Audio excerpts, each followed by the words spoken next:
Level 1. The inherited fear. Nobody in your family talked about money directly. They talked around it. Lights left on too long. Bills stacked under the microwave. Your mother saying maybe next month. So often it became part of the wallpaper. You learned early that money wasn't freedom. Money was stress. It was arguments through thin apartment walls. It was checking your bank account before buying fast food. It was pretending you weren't hungry because you already knew the answer. The strange thing about growing up broke isn't the lack of money. It's the shrinking of imagination. You stop thinking in possibilities. You think in limits. How long will this last? What if something goes wrong? Nobody teaches you wealth building. They teach you damage control. So you become careful. Careful with spending. Careful with dreaming. Careful with wanting too much. Because wanting too much feels dangerous. When you grew up around people who lost everything trying, and slowly, without realizing it, you inherit fear like it's a family tradition. Level 2. The first glimpse. Then one night, something changes. Maybe it's a video. Maybe it's a podcast. Maybe it's seeing someone your age making more money in a month than your parents made in a year. And suddenly your brain asks, the question it was never supposed to ask, what if the life I grew up around isn't the only version available? That question is powerful, but it's also painful. Because once you see a bigger world, your old world starts feeling smaller every day. You begin reading obsessively, business, money, investing, psychology. You stay awake at 2 a.m. researching things nobody around you cares about, and you keep it quiet. Because people love dreams until the dream starts making them uncomfortable. The moment you try becoming different, the people around you start defending normal. Be realistic. Most businesses fail. You're overthinking. What they really mean is, please don't outgrow the version of life we accepted. So you move silently. You work quietly. You start building something nobody else can see yet. Level 3. The lonely years.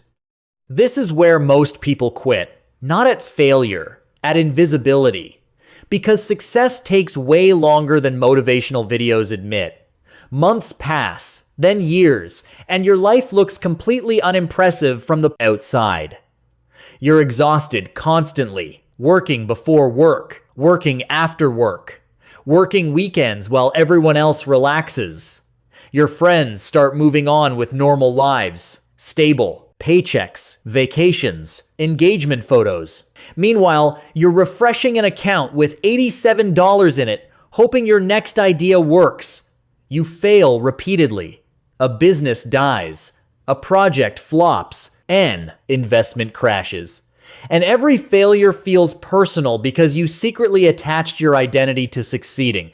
There are nights you genuinely consider quitting, not dramatically, quietly. The kind of quitting where you simply stop believing your life can become bigger than where you started. But then something happens. You realize returning to your old mindset would hurt more than continuing forward. And once that happens, there's no going back. Level 4. The first real money. The first real win feels strangely small. Not emotionally, financially. Maybe it's your first $1,000 month online. Maybe your side income finally pays your rent. Objectively, it's not life-changing money. But psychologically, it changes everything. Because for the first time in your life, money came from your mind instead of your labor. That realization rewires you. You stare at the number repeatedly, not because it's huge, because it proves something terrifying. This might actually work. And suddenly your relationship with time changes. You stop seeing life in weekends and paychecks. You start seeing leverage, skills, systems, assets, ownership. You become obsessed. Not with luxury, with escape. Because once a person tastes possibility, ordinary life starts feeling unbearable. Level 5, the crossing. Then one day the number changes, not gradually, mentally. You look at your account and realize you officially have more money than your parents ever had at one time in their entire lives. That realization hits differently because nobody prepared you emotionally for surpassing the people who raised you.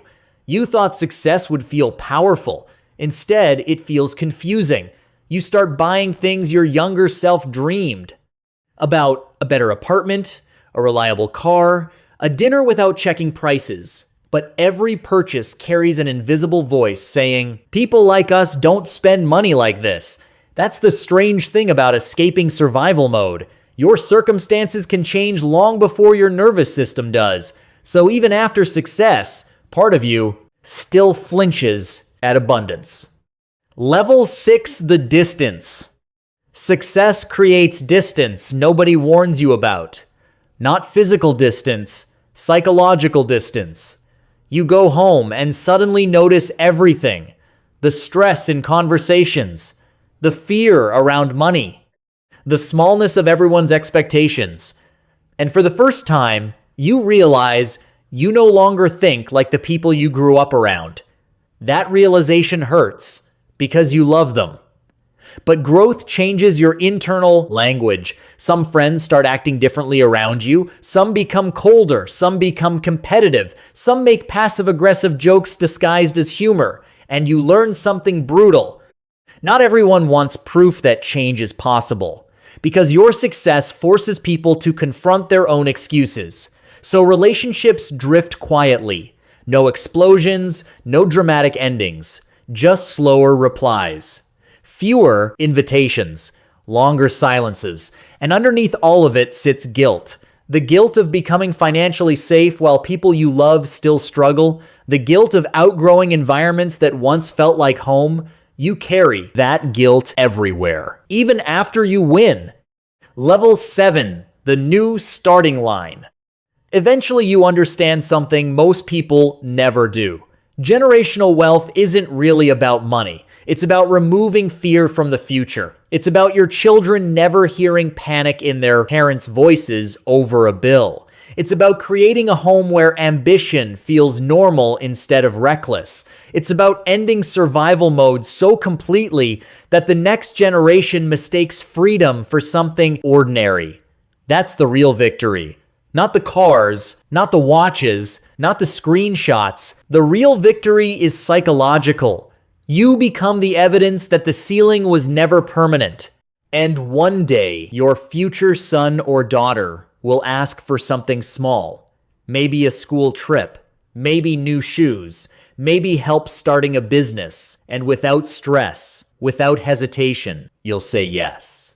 Not because you got lucky, because somewhere years earlier, you decided the story would stop with you, that the fear would stop with you, that the ceiling would stop with you. And maybe nobody will fully understand what it costs to build that new reality. That's okay. They're not supposed to. Because if you did this right, the next generation won't inherit your survival instincts. They'll inherit your freedom.